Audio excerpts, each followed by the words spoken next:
Yesterday, we had 225 motors, and 6 of those motors went faster than 2,000 RPM, which is a reasonable accomplishment. And the elite is here. These are the elite, the 6 highest. The winner is Young-Eun Lee. I talked to her on the phone last night. If all goes well, she is here. Are you here? Where are you? There you are. Why don't you come up? So that I can congratulate you in person. I thought about the prize for a while. And I decided to give you something that is not particularly high tech, but come up here, give me a European kiss, and another one. In Europe we go 3. Okay. The prize that I have for you is a thermometer which goes back to the days of Galileo Galilei. Come here. It was designed in the early part of the 17th century. It doesn't require any knowledge of 802 to explain how it works. If anything, you need 801. It's not a digital thermometer, but it's accurate to about 1 degree centigrade. And if you come here, you can tell, you look at these floaters, and the highest floater indicates the temperature. It's now 72 degrees here. Oh, okay. And I suggest that you brush up on your knowledge of 801, so that perhaps next week you can explain to me how it works. And, of course, tell your grandchildren about it. You may want to leave it here, it's very fragile. There is also some package material here, so that you can take it home without breaking it. So congratulations once more. And of course, terrific. And you will join us for dinner on the 13th of April with the other 5 winners. Thank you very much. There are 2 other people who are very special, who I want to mention. And one is a person who is not enrolled in 802, but he did extremely well, and he was very generous. He was not competing. His name is Daniel Wendell. His motor went 4,900 RPM. And then there was Tim Lowe. Is Tim Lowe in the audience? I hope he's going to be there at 11 o'clock. Tim made a motor. When I looked at it, I said to myself, it'll never run, but it's so beautiful. It was so artistic that we introduced a new prize, a second prize for the most artistic motor, and Tim Lowe definitely is the one, by far the best, the most beautiful, the most terrific artistic design. And so for him I bought a book on modern art. What else can it be for someone who built such a beautiful motor? It is here for those of you who want to see it later. It's very hard to display it on television because it's so delicate. It's like a bird cage that he built. Instead of having just loops like that, it's a bird cage. It's very nice. The winning motor I have here, and I'm going to show you the winning motor. And I also want to teach you some physics by demonstrating the winning motor to you in a way that you may never have thought of. So this is the winning motor. And when we start this motor, the ohmic resistance of the current loop is extremely low. So the moment that you connect it with your power supply, a very high current will run. But the moment that the motor starts to rotate, you have a continuous magnetic flux change in these loops. And so now the system will fight itself, and it will immediately kill the current, which is another striking example of Faraday's law. I will show you the current of this motor when I block the rotor so that it cannot rotate. It's about 1.6 amperes. And you will see the moment that I run the motor that current plunges by a huge amount. Striking example of Faraday's law. So I now have to first show you this current. So here you see the 1.5 volts, and on the right side you see the current. There is no current flowing now because the loop is hanging in such a way that it makes no contact with the battery. And I'm going to try to make it There it is. You see the 1.6 amperes on the right? The current is so high that due to the internal resistance of the power supply, the voltage also plunges. But you saw the 1.6, right? Now I'm going to run the motor. See, the motor is running now. And now look at the current. Current now, 40 milliamperes, 30 milliamperes, 50 milliamperes. It's 40 times lower than when I blocked the rotor. And so this is one of the reasons why when you have a motor, whichever motor it is, it could be just a drill, you try not to block it all of a sudden, because an enormous current will run, and it can actually damage the motors. So you see here how the current goes down by a factor of 40 between running and not running.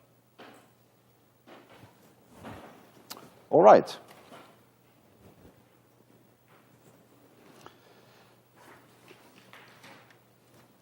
Electric fields can induce electric dipoles in materials, and in case that the molecules or the atoms themselves are permanent electric dipoles, an external electric field will make an attempt to align them. We've discussed that in great detail before when we discussed dielectrics. And the degree of success depends entirely on how strong the external electric field is and on the temperature. If the temperature is low, you have very little thermal agitation, then it is easier to align those dipoles. We have a similar situation with magnetic fields.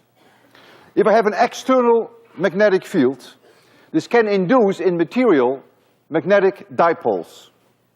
And it induces magnetic dipoles at the atomic scale. Now, in case that the atoms or the molecules themselves have a permanent magnetic dipole moment, then this external field will make an attempt to align these dipoles, and the degree of success depends on the strength of the external field, and again, on the temperature. The lower the temperature, the easier it is to align them. So the material modifies the external field. This external field, today I will often call it the vacuum field. So when you bring material into a vacuum field, the field changes. The field inside is different from the external field, from the vacuum field. I first want to remind you of our definition of a magnetic dipole moment. It's actually very simple how it is defined. If I have a current, a loop, it could be a rectangle, it doesn't have to be a circle, and if the current is running in this direction, seen from below clockwise, and if this area is A, then the magnetic dipole moment is simply the current times the area A, but we define A according to the vector A, according to the right-hand corkscrew rule. If I come from below clockwise, then the vector A is perpendicular to the surface and is then pointing upwards. And so the magnetic dipole moment, for which we normally write mu, is then also pointing upwards. And so this is a vector A, which is this normal according to the right-hand corkscrew. And if I have n of these loops, then the magnetic dipole moment will be n times larger. Then they will support each other if they're all in the same direction. I first want to discuss with you diamagnetism. Diamagnetism.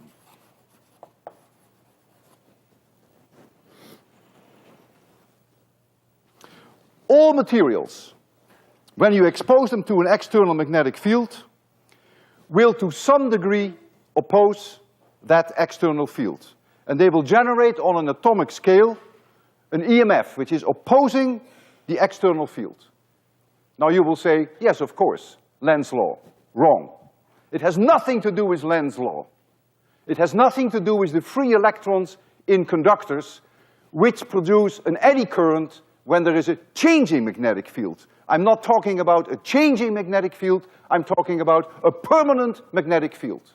So when I apply a permanent magnetic field in all materials, a magnetic dipole moment is induced to oppose that field. And there is no way that we can understand that with 802. It can only be understood with quantum mechanics. So we'll make no attempts to that, but we'll accept it.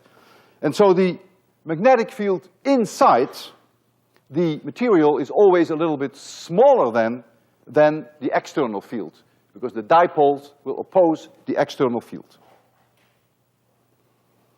Now I will talk about paramagnetism.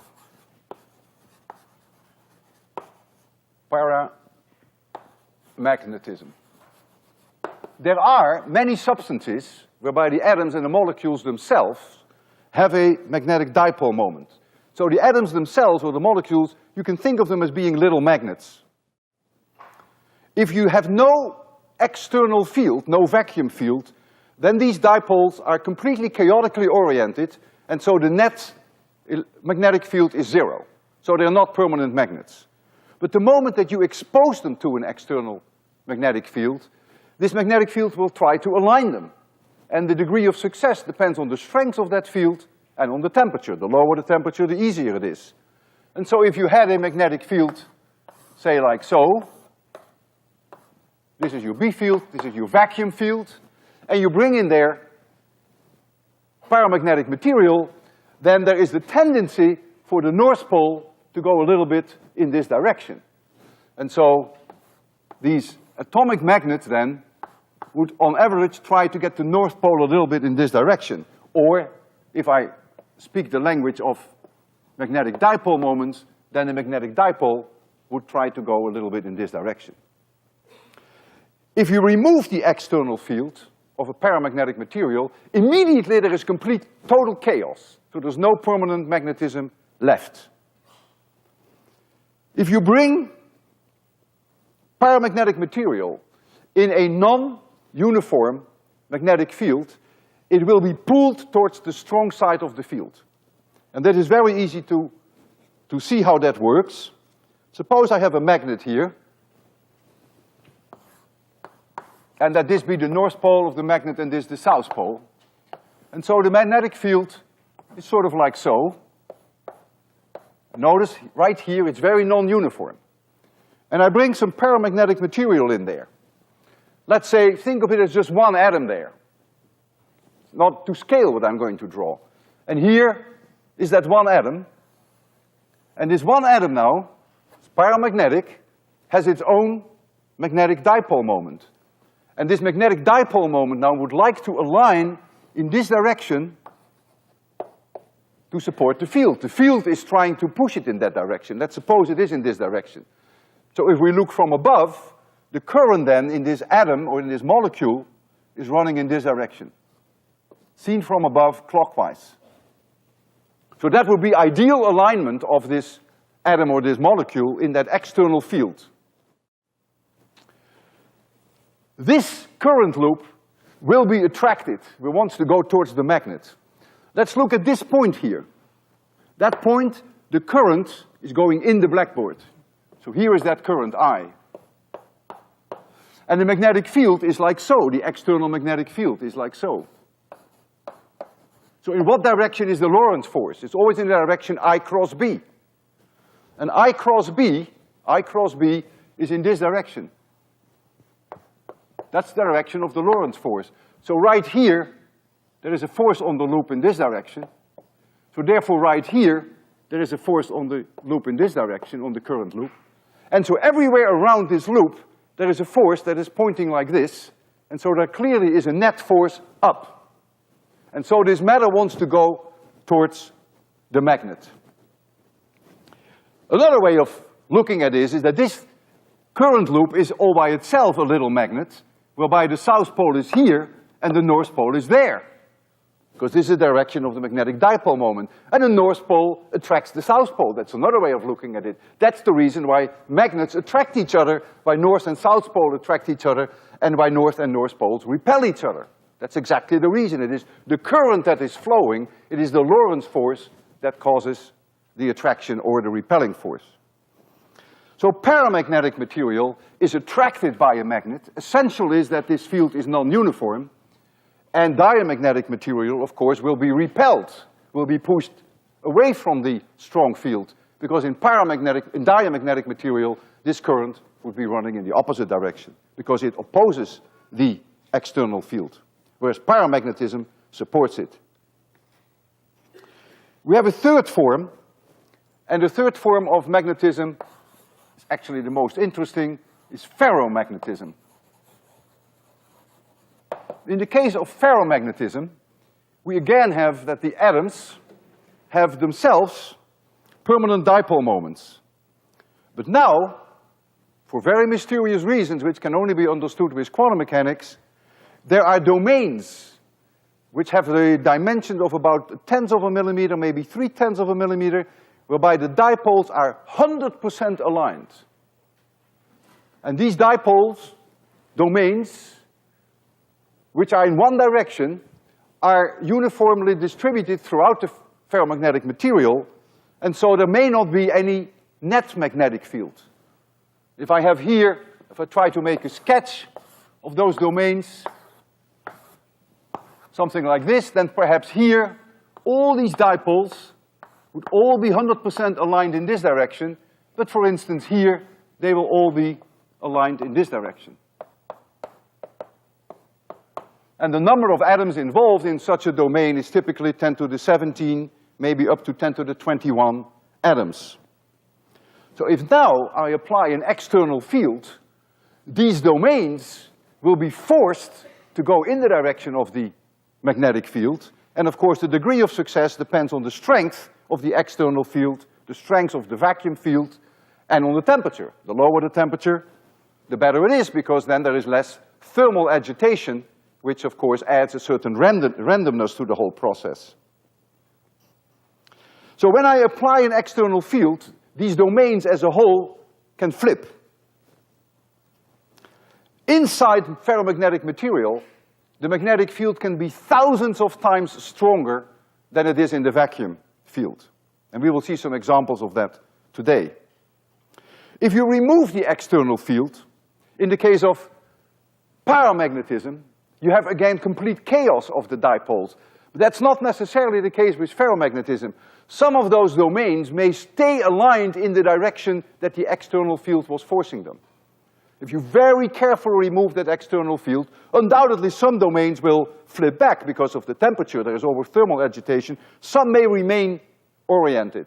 And therefore, the material, once it has been exposed to an external magnetic field, may have become permanently magnetic. And the only way you can remove that permanent magnetism could be to bang on it with a hammer, and then of course these domains will then get very nervous and then they will randomize themselves, or you can heat them up. And then you can also undo the orientation of the domains. The domains themselves will remain, but then they average out not to produce any permanent magnetic field. So for the same reason that paramagnetism is pulled towards the strong field in case that we have a non-uniform magnetic field, ferromagnetism, of course, will also be pulled towards the strong field. Except in the case of ferromagnetism, the forces with which ferromagnetic material is pulled towards a magnet is way larger than in case of paramagnetic material. If I take a paperclip, you can do that at home. You can hang a paperclip on the south pole of your magnet or the north pole of your magnet. You all have gotten magnets in your motor kit, so you can try that at home. Take a paperclip, hang it on the magnet. Doesn't matter on which side you hang it, because ferromagnetic material is always pulled towards the strong field. If you hang a few of those paper clips on there, and you very carefully and slowly remove them, don't hit them with a hammer yet, you may actually notice that after you remove them, that the paper clips themselves have become magnetic. And you can actually try to hang them on each other, make a little chain. But drop them on the floor a few times and that magnetism will go away. So what you have witnessed then is that some of those domains remained aligned due to your external field. With paramagnetism, there is no way that you can hang paramagnetic material under most circumstances on a magnet. There's one exception. I will show you the exception later today. And the reason is that the forces involved with paramagnetic material, in general, are only a few % of the weight of the material itself. So if you take a piece of aluminum and you have a magnet, aluminum will not stick to a magnet. There is a force. Aluminum will be attracted by the magnet, but the force is way smaller than the weight of the aluminum, so it won't be able to pick it up. Unlike ferromagnetic material, which you can pick up with a magnet. So what I could demonstrate to you, for one thing, I could take a bar magnet and show you that paper clips are hanging on this. I could also show you that aluminum is not hanging on this, but you won't find that very exciting.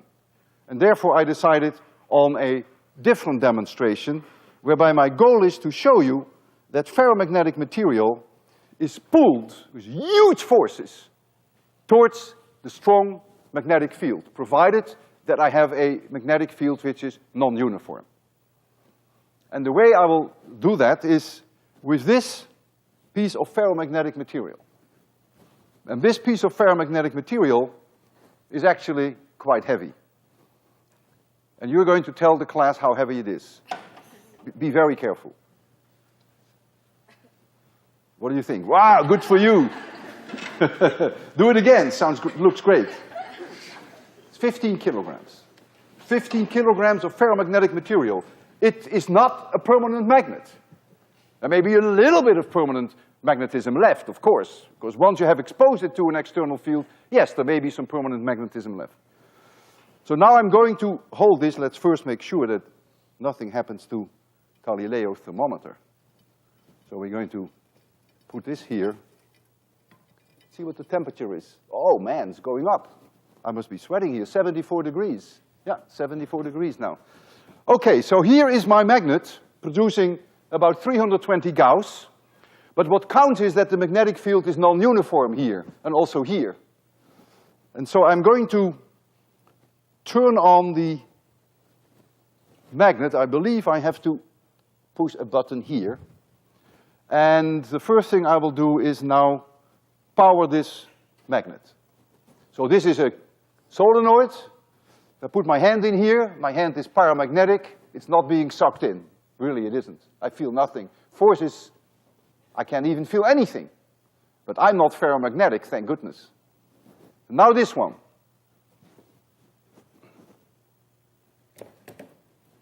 Whoosh, 15 kilograms, just sucked in like that.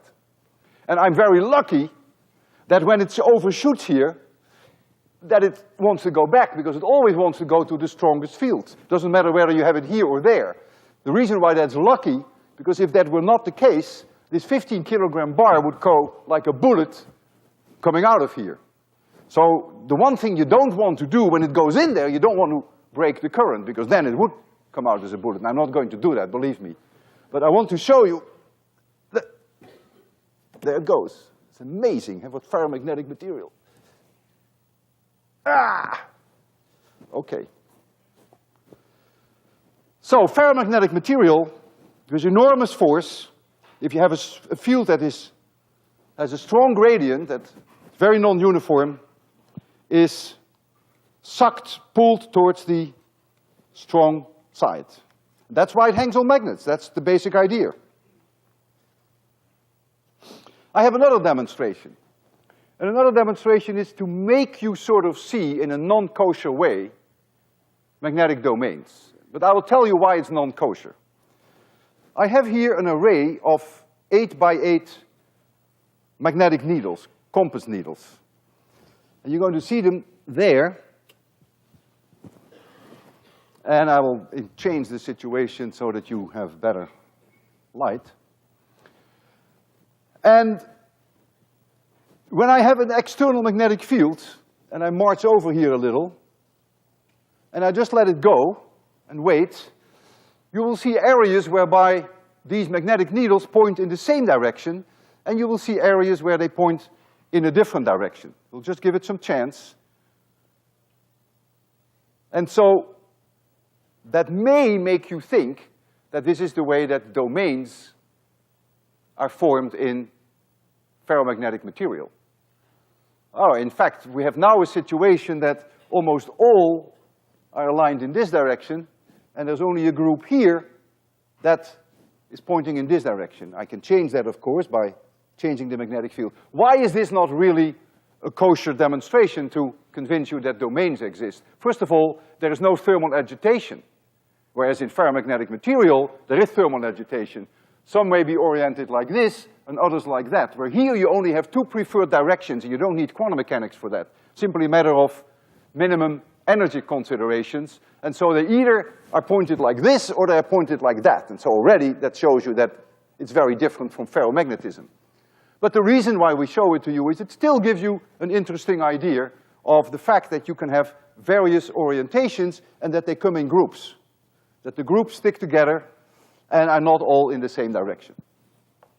But as I said, it is not really a good way to explain to you why there are domains in ferromagnetic material. Now you see again, you have some nicely aligned here, and others are in very different direction here. So the basic idea is there. It's a nice demonstration, but it shows you something that really is not related to ferromagnetism. The demonstration that is one of my favorites, one of my absolute favorites, is one whereby I can make you listen to the flip over of these domains. I have ferromagnetic material inside a coil. I have here a coil, and I'm going to put ferromagnetic material in here, and I have here a loudspeaker, an amplifier as well. Call this an amplifier. And this is a loudspeaker. Let's first assume there is no ferromagnetic material in there. That's the way I will start the demonstration. And I approach this with a magnet. And I go very fast. What will happen? Faraday will say, there's a magnetic flux change. And there will be an EMF in this coil. That means there will be a current in this coil, induced current, and it will be amplified and you will hear some hissing noise, and you will hear that. If, however, I come in very slowly, you won't hear anything because d phi dt is then so low because the time scale of my motion is so large that you won't hear any current. The induced current is insignificantly small because remember, the induced current is proportional to the induced EMF, and the induced EMF is proportional to the time change of the magnetic flux. So I can make that flux change very, very small if I bring it in very slowly. Now I will put in the ferromagnetic material and I will approach it again very slowly. And now there comes a time that some of those domains go cluck, cluck. But when the domains flip over, there is a magnetic flux change inside the material, and so the magnetic flux change means d phi dt, and it's on an extremely short time scale. And so now you get an EMF, you get a current going through the wire, and you hear a cracking noise over the loudspeaker.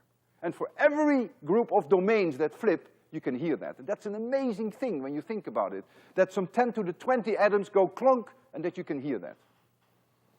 And so this is what we're going to do here, and I will do it then in several steps, so that you first can hear the noise if I don't have ferromagnetic material. And then, so here's the coil, it's a very small coil, and here is a magnet, and I'll come very fast towards the coil. What you heard now is Faraday's law. You simply have a magnetic flux change in the coil. Oh, I shouldn't touch it. Now I come in very slowly and go away very slowly. You hear nothing. The phi dt is just too low. Now I put in the ferromagnetic material. Put it inside the coil. And now I approach it again very slowly.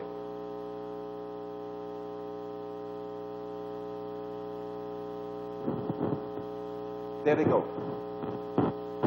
Can you hear them? Those are domains that go. I'll come in with the other side. There goes the domains. Isn't that amazing? You hear atoms switch, groups of atoms. I'll turn it over again. Now they flip back. They don't like it, but that's their problem. It's called Barkhausen effect. I find it truly amazing that you hear groups of atoms, 10 to the 20 atoms at the time, they flip over, and when they do, there is a magnetic flux change inside the ferromagnetic material, is sensed by the coil, and you hear a current. And if I do it fast, these domains go haywire, they go nuts now. Imagine that you were a domain, and I would treat you that way. You go bloop, bloop, bloop, bloop, bloop. But the fact that you can hear it, it's absolutely amazing, isn't it? So that's actually a nice way of demonstrating that these domains exist. If you did that with paramagnetic material, you wouldn't hear that. So in all cases, whether we have diamagnetic material or paramagnetic material or ferromagnetic material, the magnetic field inside is different from what the field would be without the material. And what the field would be without the material we've called external field, I've called it vacuum field. And in many cases, but not all, next lecture I will discuss the issues of not all. In many cases, but not all cases, is the field inside the material proportional to the vacuum field. And if that is the case, then you can write down that the field inside is linearly proportional. So this is the field inside the material, regardless of whether it's diamagnetic or paramagnetic or ferromagnetic, is proportional to the vacuum field. I will write down vacuum for this. And this proportionality constant I call kappa of m. Our book calls it K of m. And it's called the relative permeability. And so now we can look at these values for the relative permeability, and we can immediately understand now the difference between diamagnetic material, paramagnetic material, and ferromagnetic material.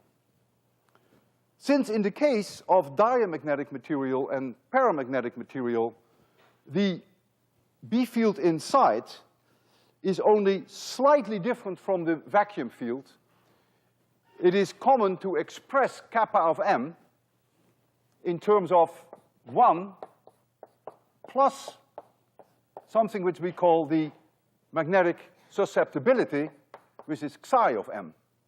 Because if it is very close to 1, then it is easier to simply list psi of m. And let's look at diamagnetic material. Notice that these values for psi of m are all negative. Of course, they have to be negative, otherwise it wouldn't be diamagnetic. It means that the field inside is slightly, a hair smaller than the vacuum field, because these induced dipoles oppose the external field, remember. Has nothing to do with Lenz's law, but they oppose it nevertheless. And so you express it in terms of the magnetic susceptibility, and so you have to take 1 minus 1.7 times 10 to the minus 4 to get kappa of m, which is very close to 1. So if now you go to paramagnetic materials, the minus signs become plus. Again, the numbers are small. But the fact that it is plus means that inside paramagnetic material, the magnetic field is a hair larger than the vacuum field. But now if you go to ferromagnetic material, it is really absurd to ever list the value for psi of m, because psi of m is so large that you can forget about the 1, and so psi of m is about the same as kappa of m. And so you deal there with numbers that are 100, 1,000, 10,000, and even larger than 10,000. That means that if kappa of m is 10,000, you could have a field inside ferromagnetic material that is 10,000 times larger than your vacuum field. Next lecture, I will tell you that there is a limit to as far as you can go, but for now we will leave it with this. So paramagnetic and ferromagnetic properties depend on the temperature. Diamagnetic properties do not depend on the temperature. So at very low temperatures, there is very little thermal agitation, and so you can then easier align these dipoles, and so the values for kappa of m will then be different. For ferromagnetic material, if you cool it, you expect the kappa of m going up. So you get a stronger field inside. So it's temperature dependent. If you make the material very hot, then it can lose completely its ferromagnetic properties. What happens at a certain temperature, that these domains fall apart, so the domains themselves no longer exist. They annihilate. And that happens at a very precise temperature. It's very strange. That's also something that is very difficult to understand, and you need quantum mechanics for that too. But at a certain temperature, which we call the Curie temperature, which for iron is 1043 degrees Kelvin, which is 770 degrees centigrade, all of a sudden the domains disappear and the material becomes paramagnetic. In other words, if ferromagnetic material would be hanging on a magnet and you would heat it up above the Curie point, it would fall off. It would become paramagnetic, but paramagnetic material in general doesn't hang on a magnet because the forces involved are quite small. And the change is very abrupt. And I'm going to show that to you with a demonstration. I have a ferromagnetic nut. It's right there. You will see it very shortly. And this nut, or washer, hanging on a steel cable, and there is here a magnet. I don't know whether this is north or south, it doesn't matter. And here we have a thermal shield. And so this washer is against the thermal shield because it's being attracted, it wants to go towards the strong magnetic field. It's ferromagnetic. So it will be sitting here. And now I'm going to heat this up above the Curie point, 770 degrees centigrade. And you will see it fall off. And when it cools again, it goes back on again. So I can make you see ferromagnetic properties disappear. And let me make sure I have the proper settings.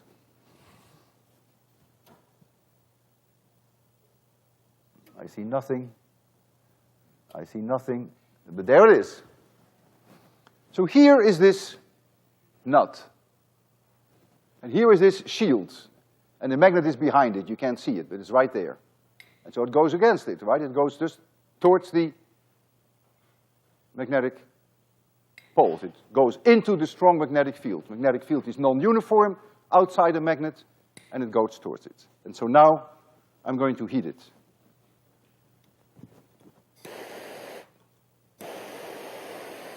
It will take a while, because 770 degrees centigrade is not so easy to achieve. The three most common ferromagnetic materials are cobalt, nickel, and iron. Nickel has a Curie point of only 358 degrees centigrade. So if this were nickel,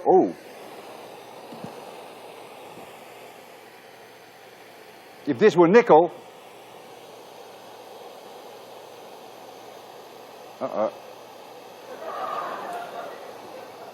you like that, huh? I think I need a strong hand. A strong hand is coming.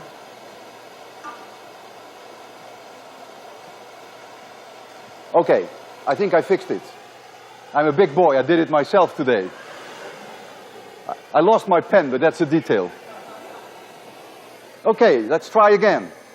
So I'm going to heat it up, and I was mentioning that nickel has a Curie point of 358 degrees centigrade. So that's quite low. This is 770.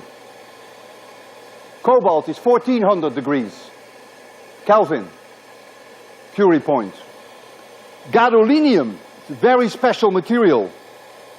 Gadolinium is ferromagnetic in the winter, when the temperature is below 16 degrees centigrade, but it is paramagnetic in the summer, when the temperature is above 16 degrees centigrade. It's beginning to be red hot now. At 770 degrees centigrade, you expect some visible light in the form of red light. There it goes. And I will keep it heating. I will keep the torch on it so that you can see that indeed it's no longer attracted by the magnet, and the moment that I stop heating it, it will very quickly cool, it will become ferromagnetic again, and it will go back. Just watch it.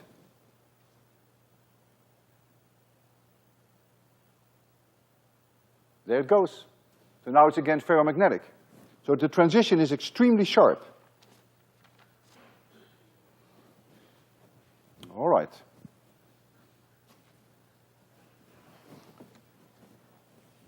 Okay. So paramagnetic materials, as I mentioned several times, in general cannot hang on a magnet. The attractive force is just not enough. To hang on a magnet, the force has to be larger than its own weight. And diamagnetic materials is, of course, completely out, because diamagnetic materials are always pushed towards the weak part of the field. It's only paramagnetic materials and ferromagnetic materials that experience a force towards the strong part of the field if the field itself is non-uniform. Now there is one very interesting exception. And I want to draw your attention to this transparency here. Look here at oxygen at 1 atmosphere. Oxygen at 1 atmosphere and 300 degrees Kelvin has a value for psi of m, which is 2 times 10 to the minus 6. But now look at liquid oxygen at 90 degrees Kelvin. That value is 1,800 times larger than this value. Why is that so much higher? Well, liquid in general is about 1,000 times denser than gas at 1 atmosphere. So you have 1,000 times more dipoles per cubic meter that in principle can align. And so clearly you expect an immediate one-to-one correspondence between the density, how many dipoles you have per cubic meter, and the value for psi of m. And so you see indeed that this value is substantially larger. The reason why it is more than a factor of 1,000 higher is that the temperature is also lower. You go from 300 degrees to 90 degrees. And that gives you another factor of 2. Because when the temperature is lower, there is less thermal agitation, and so the external field can align the dipoles more easily. And so that's why you end up with a factor of 1,800.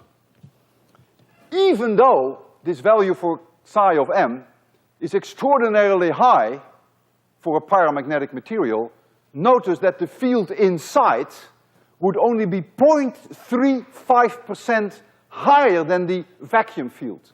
Because if psi of m is 3.5 times 10 to the minus 3, that means that the field inside is only 0.35% higher than the vacuum field. But that is enough for liquid oxygen to be attracted by a very strong magnet, provided that it also has a very non-uniform field outside the magnet. And so, the force with which liquid oxygen is pulled towards a magnet can be made larger than the weight of the liquid oxygen. And so I can make you see today that I can have liquid oxygen hanging from a magnet. And that's what we're going to do here. Make sure I have the right setting. Ah, this is it. So we're going to have some changes in the light.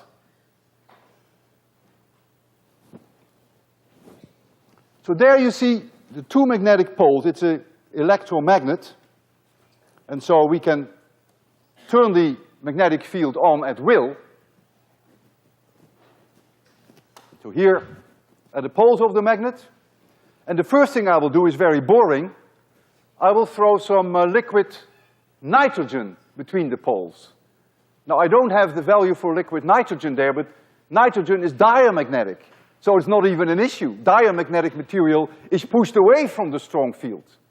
So even though the value for psi of m will be very different for liquid nitrogen than it is for gaseous nitrogen, it doesn't matter. So certainly it will be pushed out. So that's the first thing I want to do, just to bore you a little bit.